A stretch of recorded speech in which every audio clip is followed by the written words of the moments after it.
നൗഷാദിന് തോന്നുന്ന അർത്ഥമൊക്കെ വെക്കാം. കാരണം ഓന് തോന്നുന്ന അർത്ഥമൊക്കെ വെക്കാം. അതിൻ്റെ ഒരു രൂപം നോക്കി ഓൻ കാട്ടിക്കൂട്ടണത്, ഓൻ കാട്ടിക്കൂട്ടുന്ന ഒരു രൂപം ഉണ്ടാകുന്ന നോക്കാം. നിങ്ങൾ അൻത അലൽ ഹക്ക് എന്നും പറഞ്ഞിട്ടുണ്ട്, ചിലരോട് അതൊരു നിർദ്ദേശമായിട്ടും പറഞ്ഞിട്ടുണ്ട്. ഹക്കിന്റെ മേലിൽ അടിയുറച്ച് നിന്നോളണം, കൽപ്പനയാണ്. ഹക്കിന്റെ മേലിൽ അടിയുറച്ച് നിന്നോളണം. അത് പറയുന്ന ഉള്ളാൾ തങ്ങൾ പാപ്പൻ അതിന്റെ അർത്ഥം പറയുന്നു. അലൽ ഹക്ക് അതിന്റെ അർത്ഥം വെച്ച് ഹക്കിന്റെ മേലിൽ അടിയുറച്ച് നിന്നോളണം.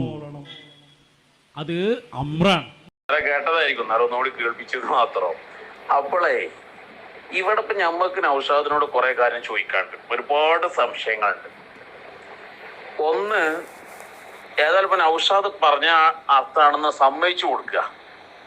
അവന് വേണ്ടിയിട്ട് ഓരപ്പം അങ്ങനെയാണല്ലോ, അവന് വേണ്ടിയിട്ട് നമ്മളൊന്ന് സമ്മതിച്ചു കൊടുക്കുക. എന്ത്, നിങ്ങളുടെ ഹക്കിന്റെ മേലെ അടി ഉറച്ച് നിന്നോളണമെന്നാ പറഞ്ഞ് ആയിക്കോട്ടെ, ഓനും വേണ്ടി സമ്മതിക്കുക. എങ്കിൽ ഇവിടെ നൗഷാദിനോട് കുറച്ച് ചോദ്യമുണ്ട്. എന്നിട്ട് താജുൽ ഉലമ ഉള്ളാൾ തങ്ങൾ ഉപ്പാപ്പ ആ ഹക്കിന്റെ മേലിൽ അടിയുറച്ച് നിന്നോ? ബഹുമാനപ്പെട്ട CM വലിയുല്ലാഹി ഖദ്ദസല്ലാഹു സിർറഹുൽ അസീസ് മഹാനവറുകൾ പറഞ്ഞത് അനുസരിച്ച് നിന്നൊക്കെയാണോ? അല്ല താജുൽ ഉലമ അതിന് എതിര് പ്രവർത്തിച്ചൊക്കെയാണോ? എന്താ ഇപ്പൊ ഉണ്ടായത്? അത് പറയാൻ നൗഷാദിന് ധൈര്യം ഉണ്ടോ? നൗഷാദ് അത് പറയാനുള്ള ധൈര്യം നൗഷാദിനുണ്ടോ? താജുൽ ഉലമ നൗഷാദിന് അർത്ഥാട്ടോ, നൗഷാദ് വെച്ച അർത്ഥം നിങ്ങൾ ഹക്കിന്റെ മേലെ അടിയുറച്ച് നിന്നോളണം. എന്നിട്ട് ബഹുമാനപ്പെട്ട താജുൽ ഉലമ ഉള്ളാൾ തങ്ങൾ ഉപ്പാപ്പ അവിടുത്തെ വഫാത്ത് വരെ ആ ഹക്കിന്റെ മേലെ അടിയുറച്ച് നിന്നിട്ടുണ്ടോ? ഇല്ലേ?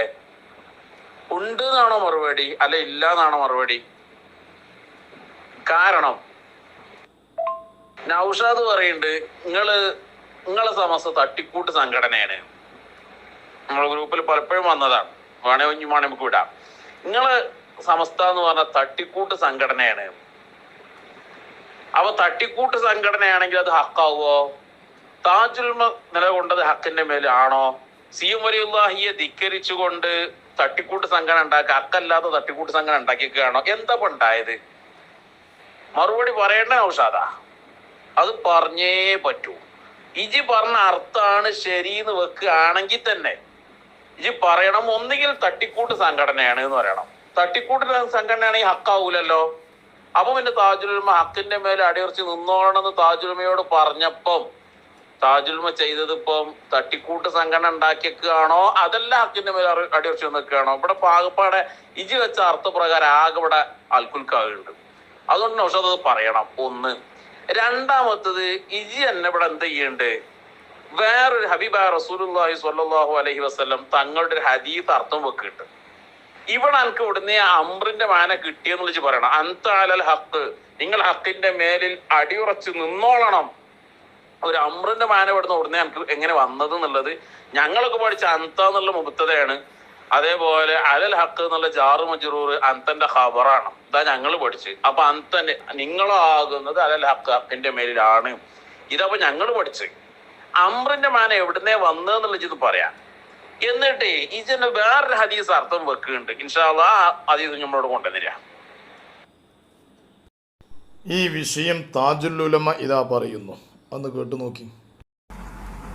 ഞാൻ ആത്മാർത്ഥമായിട്ട് ഇതിൽ ഉറച്ചു നിൽക്കാനുള്ള കാരണം ഏപ്പിലെ ബാക്കിയുള്ള ആരും കേട്ടിട്ടില്ല. പിന്നെ മൂപ്പര വാക്കാണ് എന്നെ ഇതിൽ ഓർപ്പിച്ചത്. നിങ്ങളെ ഹക്കമലാണ്, ഹക്കന്റെ മേൽ ഉറച്ചു നോക്കണം, അണങ്ങിപ്പോകാൻ പാടില്ല. അത് ധൈര്യമായിട്ടങ്ങ് പറഞ്ഞു. അങ്ങനെ അപ്പൊ അത്ര അതിപ്പം നമ്മളെ തങ്ങള് പറഞ്ഞ കറാമത്തതൊന്നുമല്ല, എത്രയോ ഉണ്ട്. ഇനി നൗഷാദ് വേറൊരു തുടിയിൽ വേറൊരു ലഫ്ലിനിക്ക് അർത്ഥം വെക്കണമെന്ന് കേട്ടു നോക്കി. ഇൻഷാ അല്ലാഹ് ഒന്ന് കേട്ടു നോക്കാം.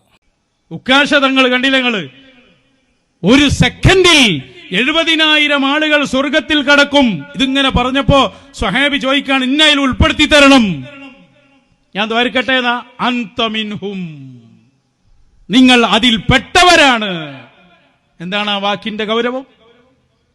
അതാണ് മുഹമ്മദുർ റസൂലുള്ളാഹ്. അല്ല നൗഷാദ്, എനിക്ക് ഇവിടെ എങ്ങനെ അന്ത മിനുഹും നിങ്ങൾ അവരിൽ പെട്ടവരാണ് എന്ന് അർത്ഥം കിട്ടിയത് എങ്ങനെ? എനിക്ക് വെച്ചുകൂടി അന്ത മിനുഹും നിങ്ങൾ അവരിൽ പെട്ടവരാവണം, നിങ്ങൾ ഇബാദത്തുകളൊക്കെ ചെയ്ത് എല്ലാ നിലക്കും അള്ളാഹുവിനനുസരിച്ച് ജീവിച്ച് നിങ്ങൾ അവരിൽ പെട്ടവരാവണം എന്ന് എനിക്ക് ഇവിടെ അങ്ങനെ അർത്ഥം വെച്ചുകൂടേനിയോ? എനിക്ക് ഇവിടെ അമ്രന്റെ അർത്ഥം പറ്റൂലെന്നും അവിടെ എനിക്ക് അമ്രന്റെ അർത്ഥം വേണമെന്നും. ഈ അന്ത മിൻഹു എന്ന് പറഞ്ഞതും ഇതേമാതിരിനല്ലേ? അന്ത മുബത്തദാണ്, മിൻഹു എന്നുള്ള മിന്നർഫ് ജറുഹും മജ്റൂർ ഖബറാണ്, അന്ത എന്നുള്ള ഉബ്താന്റെ ഖബറാണ്. അല്ല എനിക്ക് ഇതേ മാന അവിടെ വെച്ചൂടെ? എന്താ എനിക്ക് ഒന്നുകിൽ ഇവിടെ അന്ത മിനുഹും നിങ്ങൾ അവരിൽ പെട്ടവരാണ് എന്നറിയാം, എന്നാ പിന്നെ അന്ത അലൽ ഹക്ക് നിങ്ങൾ ഹക്കിന്റെ മേലിലാണ് അറിയാം. രണ്ടും ഒരേമാതിരി തന്നെയാണല്ലോ.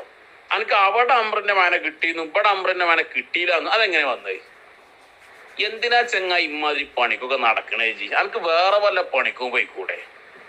ഒന്നുമില്ലെങ്കിൽ പൂളെത്താൻ പോയിന്റെ 2 പൂളെങ്കിലും പറിച്ച ചെങ്ങായി, പെരക്കാർക്ക് അതെങ്കിലും ഉപകാരം ഉണ്ടാവും. അന്നെ കൊണ്ടൊക്കെ എന്ത് ഉപകാരം ഈ സമുദായത്തിലുള്ള ഈ സമൂഹത്തിലുള്ള ഇമാതിരി പച്ചയായ വ്യഭിചാരം നടത്തുന്നതിന് ഈ വാർത്തകൾ എടുത്ത് കണ്ട് മഹാന്മാരെ വാക്കുകൾ എടുത്തിട്ട് സമൂഹത്തെ തെറ്റിദ്ധരിപ്പിക്കണം. വേറെ വല്ല പണിക്കും പോയിക്കൂടെ എനിക്കൊക്കെ? ഇനി നമ്മളെ പമ്പേഴ്സിൻ്റെ വൈരുദ്ധ്യം നോക്കൊണ്ടിട്ടോ. പമ്പേഴ്സിൻ്റെ വൈരുദ്ധ്യം നോക്കിയും ആ വൈരുദ്ധ്യം ശരിക്കും നമുക്ക് മനസ്സിലാവും. ഈറ്റങ്ങളൊക്കെ അല്ലേ ഒരവസ്ഥ. ഇസ്ലാമിന്റെ ദഅവത്തിന്റെ മേഖലയിൽ സംഘടനാ നിർമ്മാണം പുതിയതാണ്. അതിന്റെ പിന്നിലുള്ള അജണ്ട ഇന്നതായിരുന്നു. നിങ്ങൾ ചോദിക്കും, വരക്കൽ മുല്ലക്കോയത്തങ്ങൾ ഇവിടെ സമസ്ത ഉണ്ടാക്കിയില്ലേ എന്ന്. മഹാനായ മുല്ലക്കോയത്തങ്ങൾ ഇവിടെ സമസ്ത എന്ന് പറഞ്ഞ ഒരു സംഘടന രൂപീകരിക്കൽ ഉദ്ദേശമല്ല. അതൊരു പണ്ഡിത സഭ, പണ്ഡിതന്മാരെ വിളിച്ചുകൂട്ടി കാര്യങ്ങൾ ചർച്ച ചെയ്യുക, അത്ര മാത്രം. നീ പറഞ്ഞതിന് നേരെ എതിരായിട്ടാ വേറൊന്ന് അന്ന് കേട്ടോക്കി. ആ സുന്നത്ത് ജമാഅത്തിന്റെ യഥാർത്ഥ വഴിക്ക് കേരളക്കരയിൽ തടസ്സം നേരിട്ട സമയത്താണ് മഹാനരായ വരക്കൽ മുല്ലക്കോയ തങ്ങൾ അന്നിവിടെ ഒരു പ്രസ്ഥാനത്തിന് രൂപം കൊടുത്ത്. എന്തിനാണ് അറിയങ്ങള്? ആൾക്കാരെ ഈമാൻ സംരക്ഷിക്കാൻ വേണ്ടി. പുത്തനാശയക്കാരോട് ബന്ധം പാടില്ല എന്ന് പറയാൻ വേണ്ടി. ഇതേമാതിരിക്കത്തെ ഒരു മനുഷ്യന്മാർ ഇതിൻ്റെ മുൻകാലഘട്ടത്തിൽ കഴിഞ്ഞു പോയിട്ടുണ്ടാവില്ല, ഉറപ്പാ. അത് യാതൊരു സംശയവുമില്ല. എടാ പൊട്ടന്മാർ എഴുതി കൊണ്ടുവരുമ്പോൾ അന്ന അവലൽ ഫക്കീർ അവാമിലും അജിനാസും തെക്വീമുല്ലിസാനും പഠിച്ച ഒരു ചെറിയ മൂല്യാരുട്ടി അങ്ങനെ എഴുതൂല. എന്നിട്ടല്ലേ പാങ്ങൽ എഴുതുന്ന സമസ്തൻ്റെ സെക്രട്ടറി? അറബിയിൽ അങ്ങനെ എഴുതുകയാണെങ്കിൽ ഒന്നുകിൽ അൽ അവലൽ ഫുഖറ എന്ന് പറയണം, അല്ലെങ്കിൽ അൽ ഫക്കീറുൽ അവൽ എന്ന് പറയണം. അങ്ങനെ പറയേണ്ടത്. ഫസ്റ്റ് ടീച്ചർ എന്നല്ല പറയാം, ടീച്ചർ ഫസ്റ്റ് എന്ന് അറിയില്ല. ഗ്രാമറിന്റെ ചെറിയ ബാലബോർഡും ഇല്ല. പമ്പേഴ്സിൻ്റെ വർത്താനം കേട്ട ഓൻ ഭയങ്കര കിതാബിയാണെന്നാ, ഭയങ്കര കിതാബിയാണെന്നാ. ഓനെ ഗ്രൂപ്പിലിട്ട് ചോദ്യം ചെയ്തപ്പോൾ മിണ്ടിയിട്ടില്ല കേട്ടോ, മിണ്ടാൻ കഴിഞ്ഞിട്ടില്ല. മിണ്ടാൻ കഴിഞ്ഞിട്ടില്ല. ഇവനിപ്പോൾ ഈ പറഞ്ഞ ഈ കളിയാക്കിയ വിഷയം അന്ന് കേട്ടോക്കാണ്. ഇത് സക്കാഫിയെ പറ്റി ചോദിക്കുന്നുണ്ട്. അല്ല അൻവരി, നിങ്ങൾ ബദലുണ്ടല്ലോ, നഹ്വി ഖായിദ പ്രകാരം എന്താ ബദൽ തെറ്റുള്ളത്? വാലം അന്ന അവൽ അൽ ഫഖീർ കൊണ്ടോത്തി എന്ന് എഴുതിയാൽ എന്താ കുഴപ്പം? എന്താ പ്രശ്നമുള്ളത്? സിഫത്തിലെ മൗസൂഫിലേക്ക് ഇളാഫത്ത് എന്ന് വെച്ചൂടെ? അങ്ങനെ വെച്ചൂടപ്പ് അതിനെന്തേ കുഴപ്പമുണ്ടോ? അല്ലെങ്കിൽ അൽ ഫഖീർ എന്നുള്ള അവൽ അൽ ഫഖീർ എന്നുള്ളത് അൽ ഫഖീർ ജിൻസിന്റെ അലിഫ്ലാമാക്കി അങ്ങനെ വെച്ചൂടെ? കൊണ്ടോട്ടിയിലെ ഫക്കീറന്മാർ എന്നുള്ള ഒരു ഫക്കീർ ഒരാൾ, ആദ്യത്തെ ആൾ, അങ്ങനെ വെച്ചൂടെ? എന്താ പാന വെക്കണേന് എന്താ കുഴപ്പമുള്ളൂ? എന്തെങ്കിലും കുഴപ്പമുണ്ടോ? നഹ്വി ഖായിദ പ്രകാരം എന്താ തെറ്റുള്ളത്? ഒന്ന് വിശദീകരിച്ചു തരുമോ? എന്താ അവസാനം പറഞ്ഞത്? രാമന്റെ തീരെ ബാലബോർഡും ഇല്ലാന്നോ? ബാലബോർഡ് എത്ര സാധനം? രാമന്റെ തീരെ ബാലബോർഡും ഇല്ല. ആയിക്കോട്ടെ, അറിയാം. തൽക്കാലം അവാമിലും അജ്നാസും തെക്കുലിസാനും അവിടെ നിന്നുപോയി. ആ ഖത്തറിനത് നോക്കണ്ടീനി. തെക്കുലിസാനും അവാമിലൊക്കെ ഓതുന്ന സമയത്തെ ഒന്ന് തെർക്കീബ് ഇറാവും വെച്ചുകൊണ്ട് ഓതി പഠിക്കും വേണ്ടീനി. അതേപോലെ അൽഫ്യമാരി അതൊക്കെ ഒന്ന് ഓതണ്ടീനി. ഇത് എനിക്ക് തോന്നണം ഇവിടെ അവിടെടോ എനിക്കൊരു കുഴപ്പം പറ്റിയെന്ന് എനിക്ക് ഡൗട്ട് തുടങ്ങിയത്. അതാ പറ്റി സാരല്ല. ഇനി ഉസ്താമാരടുത്ത് പോയിട്ട് ആ ഖത്തറിനത് അൽഫിയൊക്കെ തെർക്കീബ് ഇറാവൊക്കെ വെച്ചിക്കാണ്ടൊന്നും ശരിക്കും ഓതി പഠിച്ചാണ്. അപ്പോൾ റെഡിയാവും, കുറച്ച് റെഡിയാവും. ഈ ഗ്രൂപ്പിൽ നിന്ന് കുറച്ചൊക്കെ റെഡിയായിട്ടുണ്ട്. പിന്നെ ഇസ്തിഹാസന്റെ വിഷയത്തിലൊക്കെ മഹാന്മാർക്ക് കൊടുത്ത കഴിവ് അതിൽ ചില മാറ്റങ്ങളൊക്കെ വന്നല്ലോ. എനിക്ക് വന്ന് മറ്റവനൊന്നും അറിയില്ല. അപ്പൊ റെഡിയാവും, ഒന്ന് പരിശ്രമിച്ചാൽ മതി. പിന്നെ വേറെ ഉദാഹരണം പറഞ്ഞല്ലോ, ഫസ്റ്റ് ടീച്ചർ ഫസ്റ്റ് എന്നല്ല. ഫസ്റ്റ് ടീച്ചർ എന്ന് പറയും, ടീച്ചർമാരിൽ നിന്നുള്ള ഫസ്റ്റ് എന്നും പറയും. അങ്ങനെ പറയട്ടോ. എങ്ങനെ? ഫസ്റ്റ് ടീച്ചർ എന്നും പറയും, ടീച്ചർമാരിൽ നിന്നുള്ള ഫസ്റ്റ് എന്നും പറയും. എന്താ കുഴപ്പമുണ്ടോ? പറയും. ഏയ് അൻവരി, ഫസ്റ്റ് ടീച്ചർ പഠിച്ചോ. ഫസ്റ്റ് ടീച്ചർ അതും പറ്റും, ടീച്ചർമാരിൽ നിന്നുള്ള ഫസ്റ്റ് അതും പറ്റും കേട്ടാ. പഠിച്ചു വാ. ഗ്രാമറൊക്കെ ഒന്ന് പോയി പഠിച്ച് 1ാം ക്ലാസ് പോയിരുന്നോ? സ്റ്റേറ്റും പെൻസിലൊക്കെ ആയിട്ട് മൂക്കൊന്നും ഒൽപ്പിച്ച് വാനേ. ഈ മാനത്തിന് മലയാളം പഠിപ്പിച്ചു കൊടുക്കേണ്ട അവസ്ഥ. ഉലവി പറഞ്ഞു 2 വാക്കുകൾ കൂടിയാല് വേറൊരു അർത്ഥം കിട്ടും. എന്നിട്ട് പറഞ്ഞ മല പ്ലസ് ദ്വാരം, മലദ്വാരം. എബിസ്ഥാന കളിയൊക്കെയാണ്. അതിൽ എബിസ്ഥാണ് നീച്ചുന്നത്. മൗലവിക്ക് മലയാളം തിരിയില്ല.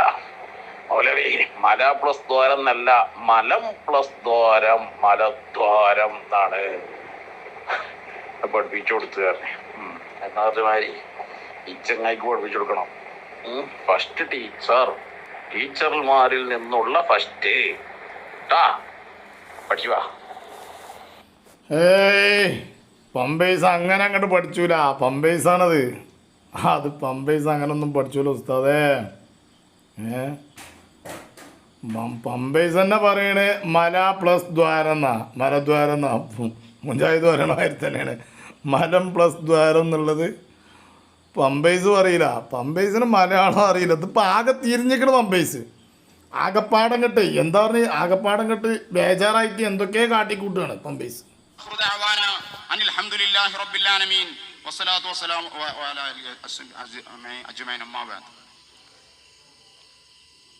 ചൂടായിട്ട് നമുക്കൊക്കെ പാടെ അങ്ങോട്ട് പോവാണ്.